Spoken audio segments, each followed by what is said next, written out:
என்ன இது? நாங்க 30 வருஷமா எதை நம்பி அரசியல் பண்றோமோ அத அரைச்சீட்டுல எழுதிட்டு வந்து நிக்கிற. இதையெல்லாம் சால்வ் பண்ணா வறுமை போயிடும். வறுமை போயிட்டா ஓட்டுக்கு காசு வாங்குவானா? சோத்துக்கு அலையணும். வயிறு பசிச்சு காதுல நோய்ங்கணும். அப்போதான் நாங்க கொடுக்கிற 5000 ரூபாய்க்கு நாய் மாதிரி வந்து ஓட்டு போடுவேன். இதெல்லாம் உனக்கு எங்க புரிய போகுது? இந்த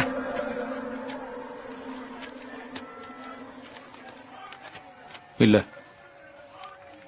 நீங்க தப்பா புரிஞ்சிருக்கிறீங்க. வறுமையும் பசி அவங்களால ஓரளவு தான் தாங்க முடியும்.